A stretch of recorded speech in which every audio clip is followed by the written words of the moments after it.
Estos programas de Hora de Noticias son presentados por el estudio jurídico de quien les habla, Ezequiel Trumper.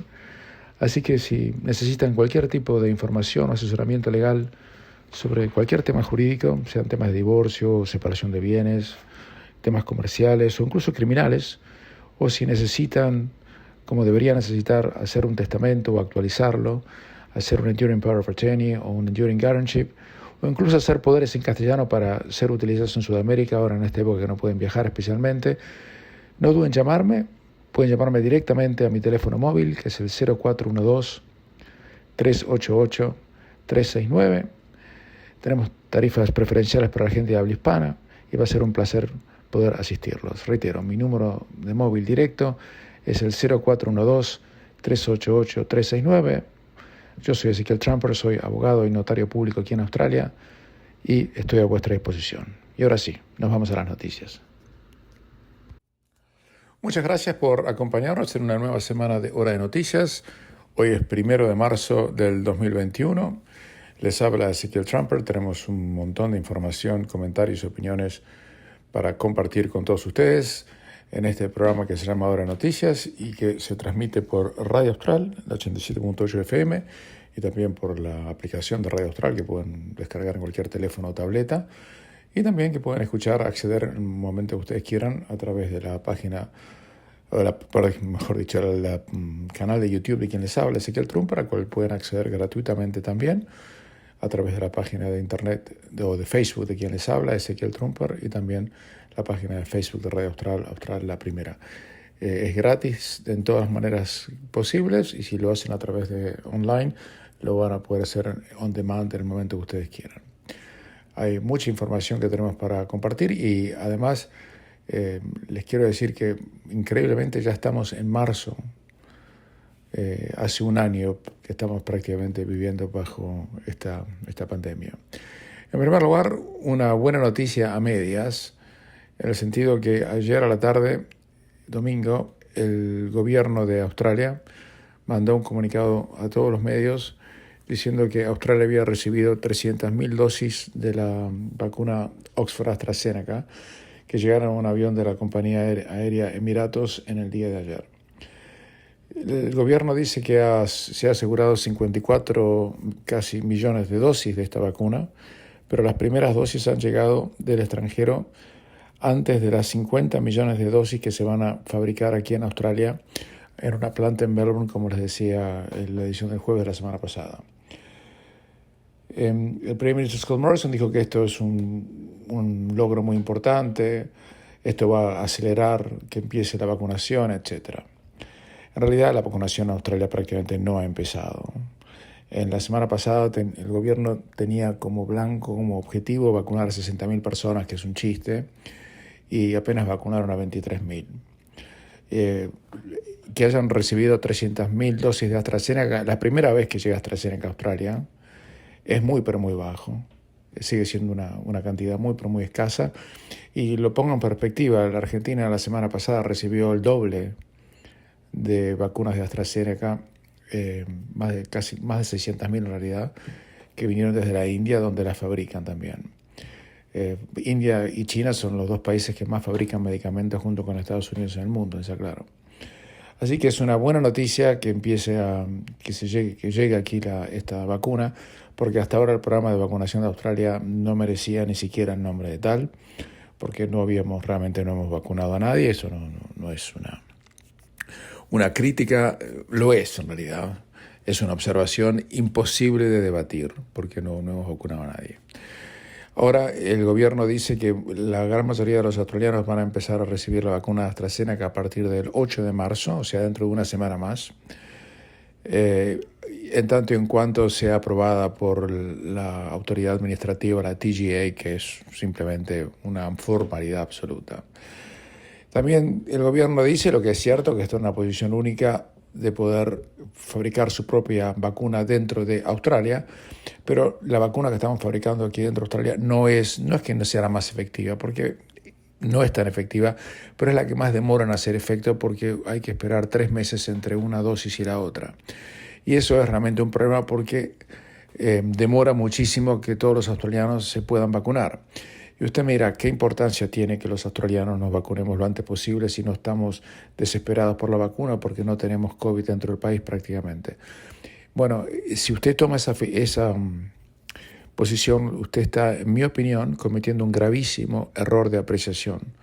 Cuanto más se demora la vacuna y cuanto más se demora que todos nos vacunemos, más tendremos las fronteras cerradas y más daño económico Australia va a sufrir porque no va a poder recibir gente del extranjero y hay muchas industrias que dependen casi exclusivamente de los visitantes y de los turistas y de los estudiantes extranjeros y demás. O sea, lo que está en juego son billones y billones de dólares de muchos australianos que hoy en día están en la lona rezando, porque otra cosa no pueden hacer para que esto se termine.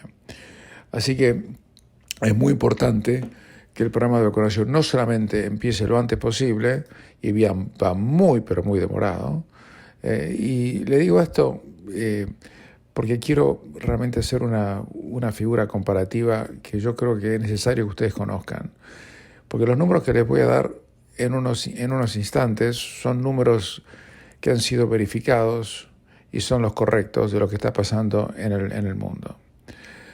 Estados Unidos ya ha vacunado a más de 50 millones de personas, que equivale a más del doble de toda la población de Australia.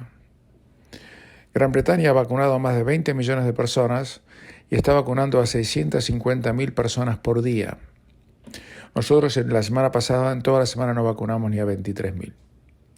Un país relativamente pobre, comparado con Australia como Chile, está vacunando 180.000 por día, ha vacunado más de 3 millones y acaba de recibir un cargamento enorme de la vacuna Sinovac, que es más efectiva que la vacuna AstraZeneca en varios millones de dosis. Mientras que aquí en Australia vacunamos apenas 23.000, no pudimos vacunar ni 60.000 la semana pasada y el ministro de Salud nos había dicho que íbamos a vacunar a 4 millones de personas para principios de abril. Bueno, eso ahora parece una imposibilidad logística imposible de cumplir, porque tendríamos que vacunar a 4 millones de personas en el mes de marzo, lo que vendría, y no vamos a empezar hasta el 8 de marzo, o sea que ya perdimos una semana, tenemos que vacunar a más de 1 millón de personas por semana, lo que me parece que es imposible porque no vamos a tener esa vacuna, porque recién la vacuna AstraZeneca se va a empezar a producir en Australia a 1 millón de dosis por semana recién a fin de marzo, o sea que es literalmente imposible que la promesa que hizo el gobierno en su momento pueda cumplirse. Lo que me llama la atención es que esta información que yo le estoy dando no está publicada en ningún medio de Australia. Esta información yo la he recopilado a través de medios de prensa internacionales para beneficio de todos ustedes. Y es muy llamativo que ningún medio en Australia reproduzca esta información que está disponible con teclear 5 palabras y apretar el mouse en ningún periódico. Y lo interesante de esto, yo le invito a la reflexión, es lo siguiente. Piénselo bien. ¿Cómo puede ser que esta información no se publique? Porque no es que la publique la prensa no la publique la prensa de derecha, tampoco la publique la prensa de izquierda, ni la prensa de centro, ni del costado, ni la del medio. No la publica nadie. Es como si prácticamente hubiese un blanqueo de decir esto no lo vamos a publicar por razones que yo no puedo saber, pero que me llama muchísimo la atención y que los invito a reflexionar de por qué puede ser. Hacemos una pequeña pausa y continuamos. El ministro de Salud también dijo que a partir de ahora nos van a poder informar con un poco más de precisión, lo que significa que hasta ahora no tenía ni idea, de cuándo podemos esperar recibir la vacuna contra el COVID. Y que van a lanzar en esta semana en la página de internet de australia.gov.au lo que ellos llaman como un vaccine checker. Por supuesto, las primeras personas que van a recibir la vacuna van a ser aquellas más vulnerables, las personas de 70 para arriba, de 80 para arriba, especialmente si tienen enfermedades preexistentes. Pero el gobierno dijo que empezaba el programa de vacunación a mitad de febrero, ya estamos en marzo, y si usted tiene 74 años o 78 años y padece de diabetes o de problemas cardiovasculares o de lo que fuese que lo pone en una posición de más riesgo en caso de contraer la enfermedad accidentalmente, bueno, usted no sabe ni cuándo lo van a vacunar. Eso no se puede negar, y eso lamentablemente está hablando de que algo aquí no ha salido bien. Esperemos que ahora lo arreglen y yo tengo mucha confianza de que así será. El gobierno, a través del primer ministro Scott Morrison, dijo durante el fin de semana, sin animarse a pedir disculpas, aunque casi rompió disculpas, diciendo, empezamos lento, pero ahora vamos a acelerar la cosa. En realidad no es que empezaron lento, prácticamente ni empezaron y ahora van a acelerar porque recibieron un poquito de vacuna. Los invito a reflexionar sobre lo siguiente. Cuando nosotros aquí, detrás de este micrófono de Radio Austral, con dolor pero con absoluta responsabilidad, le decíamos hace un mes y pico, le decíamos, miren muchachos que no tenemos vacuna, no llega nada, no está. Bueno, ahora se dan cuenta que lo que decía en ese momento era correcto y es lo que se ha lamentablemente materializado. También les quiero contar que salió una nueva vacuna que se llama la de Johnson & Johnson, que tiene algo muy especial. Solamente precisa de una sola dosis, o sea que usted se vacuna una vez y ya está a punto. Esta vacuna ha sido aprobada formalmente por las autoridades administrativas de los Estados Unidos y obviamente va a acelerar radicalmente, brutalmente los programas de vacunación. Le hemos mandado desde la mesa de trabajo aquí en Radio Austral un email a la oficina del primer ministro para que nos informen si ellos esperaban comprar algunas dosis de esta vacuna. Porque imagínense la diferencia enorme que existe. En vez de, si usted le dan la vacuna de AstraZeneca en abril, usted tiene que esperar hasta junio o julio hasta que le den la segunda dosis. Y mientras existe todo ese periodo enorme de tiempo, usted no está definitivamente vacunado. Usted no tiene la protección que va a tener después de la segunda dosis. Si tuviéramos la Johnson & Johnson, con una sola dosis ya estaba hasta punto, olvídese, ya está vacunado. Si tuviéramos la de Pfizer, no en cantidades minúsculas como que tenemos, sino en forma masiva, si se la dan el 8 de marzo, quiere decir que 3 semanas después le dan la segunda dosis y se terminó la historia.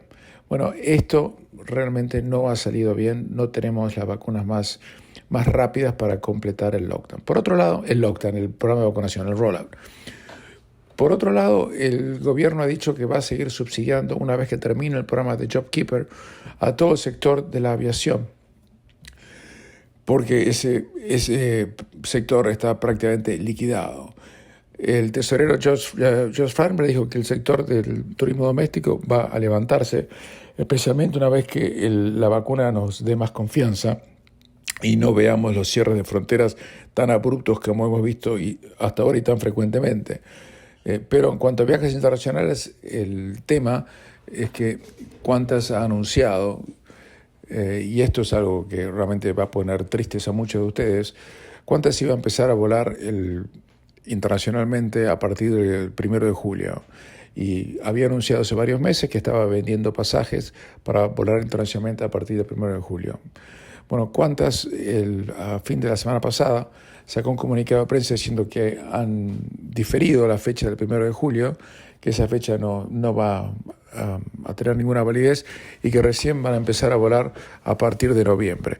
Para ser más marketineros dijeron a partir del 31 de octubre, pero eso es noviembre. Eso significa que Qantas obviamente tiene información, porque lo han discutido con el gobierno, de que las fronteras internacionales y la inexplicable prohibición, absurda prohibición que ha puesto Scott Morrison para que usted no pueda salir del país sin permiso de él, permanezca en vigencia hasta ese momento. Eso ha motivado, recibimos innumerables mensajes de algunos de ustedes preocupados por esa razón, porque tenían deseos de viajar al extranjero una vez vacunados para visitar a sus familiares, amigos, lo que es absolutamente comprensible, o por razones humanitarias. Y bueno, claramente eso no va a poder ocurrir hasta por lo menos casi Navidad. Yo espero que el gobierno recapacite, porque la prohibición para salir del país es demasiado, yo diría. Mire, cuando yo se la cuento a la gente en el extranjero no lo pueden creer, porque no hay prácticamente ningún otro país del mundo que lo hace. Y además, si usted me dice que puede salir con permiso, el problema que tiene es que no puede volver por 90 días. Tiene que firmar una declaración jurada que no puede volver por 90 días y que no solamente no puede volver por 90 días, sino que tiene que hacer una cuarentena de 14 días en un hotel a $3,000 por cabeza o $5,000 por pareja al regreso. de manera tal que es imposible que una persona pueda salir del extranjero aún con permiso, a menos que usted sea un millonario o un pensionado, que no es lo mismo. Y en realidad ese pensionado seguramente no lo va a poder hacer por el costo. Y lo único que lo pueden hacer son los millonarios, porque si usted se pone a pensar, ¿quién puede dejar el trabajo por 3 o 4 meses, irse al extranjero por la necesidad que tenga? ¿Quién le va a pagar la hipoteca? ¿Qué empleador le va a cobrar su trabajo? ¿Y cómo va a hacer para pagar los $3,000 más el resto que le puede llegar a costar regresar a Australia?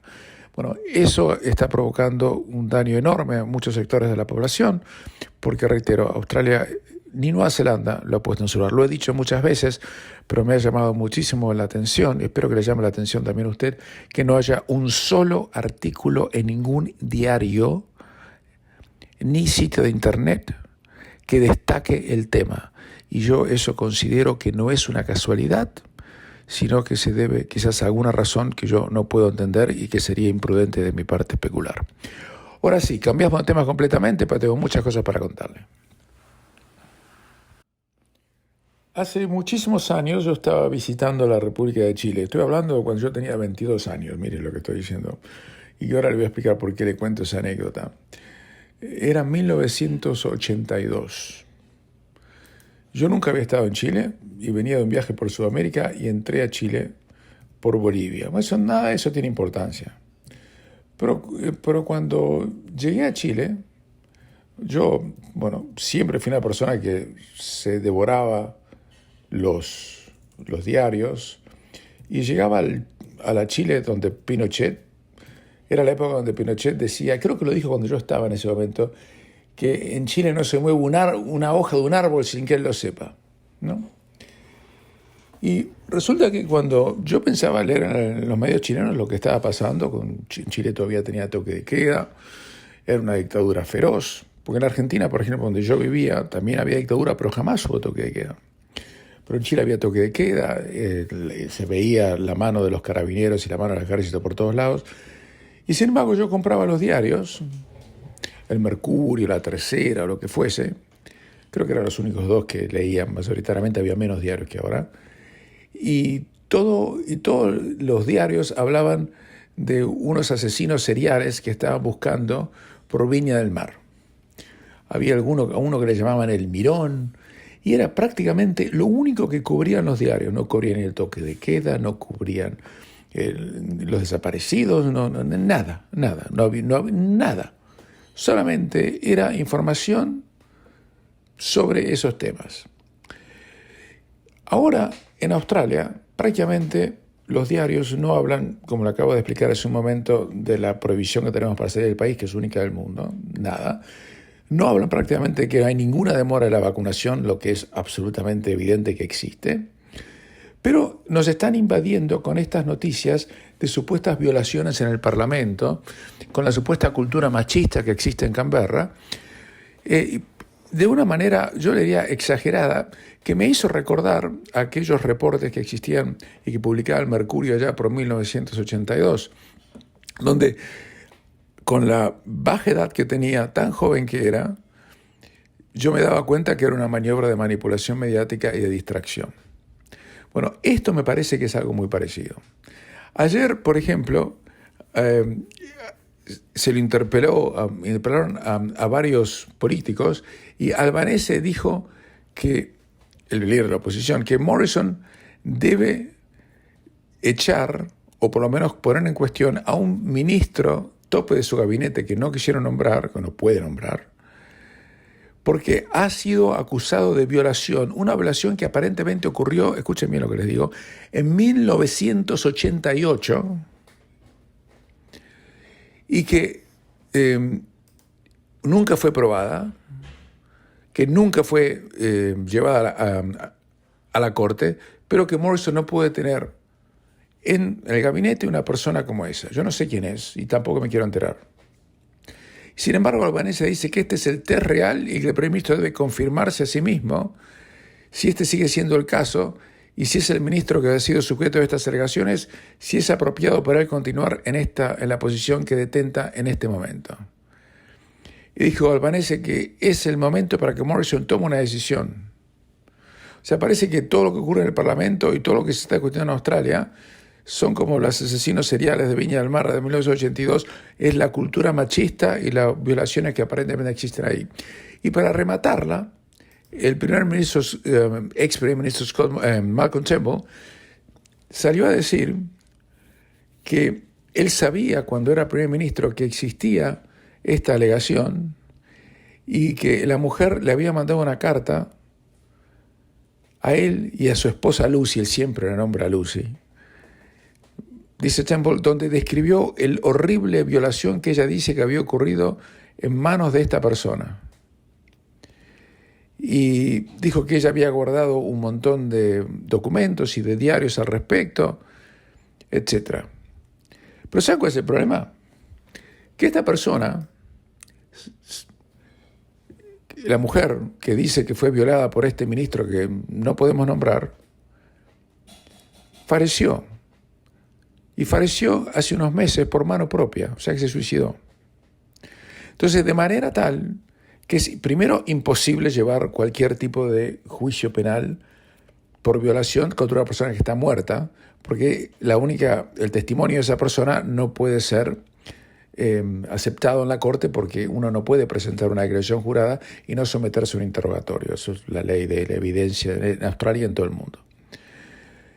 Y entonces, usted fíjese cómo ha llegado la cosa, que ahora la oposición le pide al gobierno que eche a un ministro por una violación que tiene más de unos 33 años de antigüedad, que nunca fue llevada a la policía y en cuyo caso la persona que dice que fue violada ha fallecido. Y la prensa, y la ABC fundamentalmente, el diario Australian también, lo pone en la primera plana como si fuera lo más importante que esté ocurriendo en este país. Cuando esto es simplemente material, yo diría casi de descarte. Si pasó, bueno, lo lamento muchísimo, pero no es algo que ahora se puede investigar. Ahora dicen que han llevado el caso a la Policía Federal de Australia. ¿Qué puede hacer? Es imposible. Yo le digo como abogado que soy de 35 años que es absolutamente imposible que haya un juicio de violación contra una persona que dice que la violaron y que ya está muerta. Es imposible. No me entra en la cabeza. No va a ocurrir. Pero la oposición le pide al primer ministro que no encubra más esto que lo otro. Al mismo tiempo que la semana pasada, y sigue el tema, la semana pasada le han dicho a Morrison que él era un ocultador de violaciones que habían ocurrido en el Parlamento. Y a mí eso no me entra en la cabeza. Yo no creo que el primer ministro haya realmente ocultado que haya ocurrido una violación en el Parlamento de Australia. No me entra en la cabeza. Y ahora esta chica, Brittany Higgins, que nunca fue a la policía, por lo menos hasta el momento que hizo la denuncia por televisión, acerca de la supuesta violación que ella fue víctima en marzo del 2019, puso en su cuenta de Twitter ayer al mediodía, puso que estas son las razones por las cuales uno no puede ir a la policía a quejarse. Le soy sincero, señorita Higgins, nadie le impidió que usted vaya a la policía hace 2 años. No le creo una palabra acerca de que el gobierno se lo impidió, porque eso es imposible. No le voy a decir lo que yo pienso acerca de lo que usted está haciendo, y tampoco mucho menos decirle que me parece incorrecto que usted haya ido a los medios de prensa y no a la policía para hacer una denuncia, para reclamar lo que usted dice que aparentemente le hicieron y que nadie nunca ha podido corroborar. Pero toda esta cobertura mediática que ustedes ven por ahí, a mí honestamente me suena a una maniobra de manipulación y de distracción mediática por razones que, si ustedes siguen este programa, yo creo que no les va a ser difícil entender. Hacemos una pequeña pausa y continuamos. Vamos a los comentarios de todos ustedes que nos han hecho llegar durante el fin de semana y antes también. Una señora Sash me dice, excelente reporte de noticias todos los días, muchas gracias. Otro señor Alf me dice, a un desempleado después de pagar la renta le quedan 375 horas a la quincena para vivir 2 semanas. Yo tengo un amigo pensionado que cobra 1.100 a la quincena y vive solo. Hay diferencias, ¿no? Y sí, claro, hay diferencias porque el pensionado trabajó o por lo menos está pensionado. El desempleado le están dando un subsidio a corto plazo para que sea un incentivo para que pueda conseguir trabajo. No es un trabajo ser desempleado, por lo menos lo que yo pienso. Por otro lado, me dicen, bueno, le compraba una vacuna al otro señor, me dice, le compraban una vacuna que no la quieren ni en Alemania, que tiene una efectividad del 65%. El problema que existe con la AstraZeneca, pero esto lo quiero realmente, no lo quiero enfatizar. En Alemania la gente no se la quiere poner. Pero por favor, me parece que eso es por una cuestión de política que existe dentro de la Unión Europea. La AstraZeneca es una vacuna que realmente sirve y realmente protege. Pero en Alemania el 15% de la gente no se la quiere, perdón, solamente el 15% de la gente que se la han ofrecido la ha aceptado porque prefieren darse otras. Bueno, el problema es que acá en Australia no tenemos otras para ofrecerle a la gente, porque esa es la decisión que tomó el gobierno. ¿Es AstraZeneca o nada? Porque la Pfizer que tienen es muy poca y va a alcanzar para no creo que ni porque las primeras 4 o 5 millones de personas que puedan aplicarle esta vacuna. El primer ministro se dio a la Pfizer, pero a nosotros no nos va a llegar. Y esto está basado en que hubo un estudio oficial por parte del gobierno alemán, que es serio, donde dicen que la vacuna AstraZeneca presenta más efectos colaterales o efectos secundarios que otras vacunas. Y como es un estudio oficial del gobierno alemán, uno tiene que prestarle atención y los alemanes han decidido no querer dársela. Pero cuando se enteró de esto, el presidente de la Unión Europea dijo, eso no es cierto, y él puso el brazo y se la dio. Y no le pasó nada tampoco. En Gran Bretaña están vacunando con la AstraZeneca desde el 4 de enero pasado. El 4 de enero pasado, nosotros vamos a empezar el 8 de marzo. El 4 de enero pasado, y todo anda bien y no ha habido ningún problema que se sepa. Otra persona, la señora Amelia, se queja de que es una pena que estemos hablando ahora solamente de vacunas y encima ponemos al aire estos comentarios. Dice, con todo respeto, una ciudad oyente. Señora Amelia, muchas gracias por escribirnos, pero creo que lo que usted está diciendo no es correcto. Obviamente estamos en una pandemia y el COVID, que se ha llevado y ha destruido carreras, vidas y provocado separaciones familiares dolorosísimas, es el tema predominante. Pero la semana pasada, cuando usted me escribió, cubrimos la disputa del gobierno y los medios de prensa contra Facebook en varios programas. Las alegaciones de la presunta violación de una mujer en el Parlamento, por lo menos en 3 programas. Las tasas de interés, el aumento de los desempleados, el aumento del precio del dólar. Y ni hablar de los resúmenes deportivos y demás. O sea que no hablamos solamente de vacunas, ¿no? Después otra persona me escribe, Ezequiel Perola pregunta, ¿los pensionados vamos a tener que hacer una aplicación para los bonos o pagos que Centrelink nos va a dar en marzo? No. Ustedes, si son pensionados, van a recibir este mes, no les puedo decir exactamente el día, pero van a recibir este mes $250 por parte del gobierno en lo que se llama un Economic Support Payment, que es un pago extra que se le va a apoyar a la gente, que se le va a dar a la gente que ha sido impactada por el COVID-19. Ustedes lo van a recibir si viven en Australia, obviamente, y si son elegibles para tener una concession card, bueno, si son pensionados. En pocas palabras, no tienen que hacer ninguna aplicación. El pago de los $250 para todos los pensionados que nos están escuchando lo van a recibir en forma automática. Si usted tiene, por ejemplo, la Commonwealth Seniors Health Care Card, tienen que asegurarse que los datos bancarios que Centrelink tiene son los correctos. Usted no lo va a recibir si está recibiendo lo que se llama el Coronavirus Supplement, ¿no? Pero la gran mayoría de ustedes lo va a recibir. Así que ya lo saben. La señora que nos escribió, que me imagino que también será la duda que tienen muchísimos de ustedes, le podemos decir con absoluta certeza que van a recibir el pago en este mes de marzo. Otra persona me pregunta, lo que he entendido sobre la vacuna es que si nos vacunamos vamos a tener otro pasaporte, o sea, el australiano más el pasaporte de vacunación. No es así. Usted va a tener un solo pasaporte, pues va a tener un certificado de vacunación. La manera que va a tener el certificado de vacunación no lo sabemos porque se van a poner de acuerdo en el G7 que va a tener lugar los próximos meses en Gran Bretaña para que sea estandarizado mundialmente. La persona también me pregunta, ahora, ¿qué garantías tenemos que al llegar a otro país nos lo pongan en cuarentena y salga de nuestros bolsillos? el señor, no hay ningún país del mundo que pone a la gente en cuarentena en forma obligatoria, excepto Australia y Nueva Zelanda, ¿me entiende? En Gran Bretaña lo hacen solamente si usted viene de determinados países y nada más. Esa es una exclusividad, un Morrison Special, como para decirlo en inglés. Así que además usted antes de ir a otro país, usted se va a informar cuáles son las condiciones de entrada y seguramente lo que le van a exigir es un certificado de vacunación y un test negativo de COVID. Eso me imagino que será lo estándar por los próximos meses, una vez que nos dejen salir de acá, que espero que sea antes de noviembre, como me parece que tiene planeado el gobierno. Ahora sí, hacemos una pequeña pausa y continuamos. Podríamos contarle que el Leeds perdió contra el Aston Villa, que el Manchester City le ganó al West Ham, pero mejor dejamos el deporte, o que Messi hizo que gane el Barcelona contra el Sevilla. Por eso, ¿sabe qué? Se lo voy a contar mañana, porque tengo más interesante, me parece, que el deporte para el día de la fecha.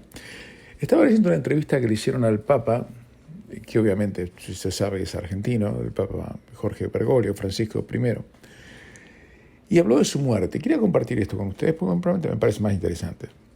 El Papa Francisco afirmó que espera que la muerte lo encuentre en Roma, ya que descarta de plano regresar a la Argentina. Y dijo, siendo Papa, ya sea en ejercicio o emérito, moriré en Roma, porque a la Argentina no vuelvo.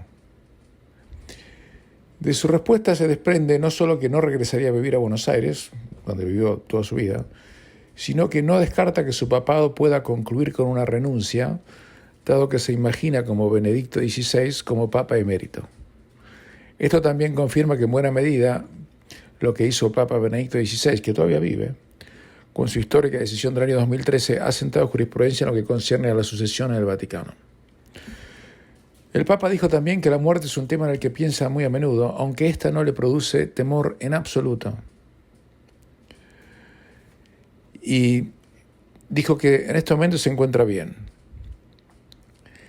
Dijo también que tuvo problemas de salud, que tuvo un cuadro pulmonar severo ya por 1957 y que padece de una neurosis ansiosa crónica.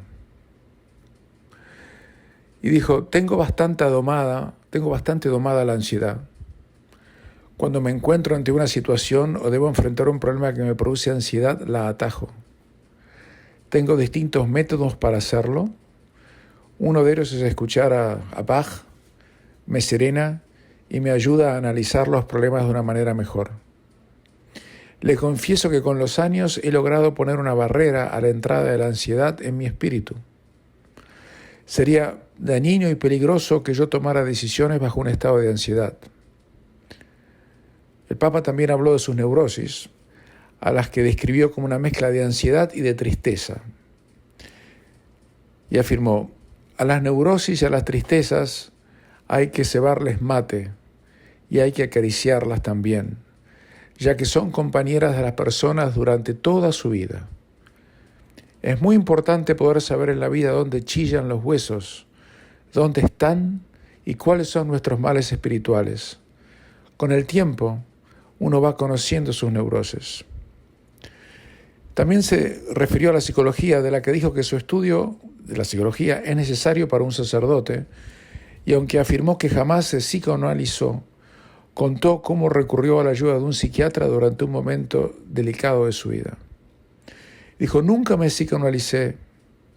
Siendo provincial de los jesuitas, en los terribles días de la dictadura argentina, en los cuales me tocó llevar gente escondida para sacarla del país y salvar así sus vidas, tuve que manejar situaciones a las que no sabía cómo encarar. Fui entonces a ver una señora, una gran mujer, que me había ayudado en la lectura de algunos test psicológicos de los novicios. Entonces, durante 6 meses la consulté una vez por semana. También dijo que tuvo problemas con sobrepeso y con los consecuentes problemas del corazón. Y según aseguró, eso le respondió en su caso a un desequilibrio entre el funcionamiento del páncreas y del hígado diagnosticado como esteatosis hepática o hígado graso. Diagnosticado el caso, el médico me prescribió una dieta que me permitió adelgazar y normalizar el funcionamiento del hígado y ahora me siento mucho mejor. Además, compartió desde que fue nombrado Papa, tiene un profesional designado quien está a cargo de su salud y que lo atiende cotidianamente en el Vaticano. Se trata del tal doctor Fabrizio Scorsi, que es uno de los hepatólogos más renombrados de Australia, es un médico jubilado. Viene, me cuida, me hace la revisación y un extraccionista me toma las muestras de sangre para los análisis. Viene cuando se lo llama porque los médicos son muy buenos, pero hay que tenerlo lo más lejos posible, dijo el Papa Francisco. Divertido, el Papa también contó una anécdota sobre este tema. Dijo, usted sabe que los análisis nunca van a mi nombre. Entonces, en uno de los primeros chequeos que me hicieron, el jefe del laboratorio donde se llevan las muestras de sangre lo llamó al médico y le dijo, mire los resultados de los análisis, están todos dentro de los parámetros de la normalidad. Eso sí, preste más a la atención, porque usted puso 78 años y los análisis corresponden a su nombre de unos 45. Bueno, eso lo dijo en broma seguramente. El más reciente problema de salud que tuvo el Papa se relaciona con su columna, con la ciática en particular, que es una dolencia que no pone en riesgo su vida, obviamente, porque es invalidante por los dolores que le provoca. Y le preguntaron, ¿qué problema tiene en su columna? Dijo, tengo una estrechez del espacio intervertebral entre la cuarta y la quinta vértebra lumbar, y entre esta y el sacro.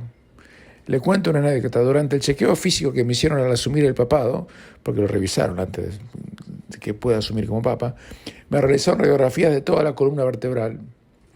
Al verlas, el médico dijo, esto es muy serio, el paciente necesita un tratamiento intensivo a base de kinesiología, rehabilitación postural y gimnasia. Entiendo que estamos hablando de una persona que se encuentra en silla de ruedas. Obviamente no se encuentra en silla de ruedas. Quería simplemente compartir con ustedes algunas impresiones de una persona que usted puede estar no en desacuerdo, pero sigue siendo una figura muy importante del mundo, como es el Papa Francisco, que además es argentino. Es el primer papa que tenemos, creo, en la historia que habla castellano como su idioma natal y que es una persona antes de ser papa y nos está contando que sufre de ansiedad, de neurosis y de problemas como sufrimos todos nosotros y que de las enfermedades de ese tipo no se escapa a nadie, ni los papas. Y ahora sí, hacemos no tengo más tiempo. Les habló Ezequiel Trumper, será hasta mañana.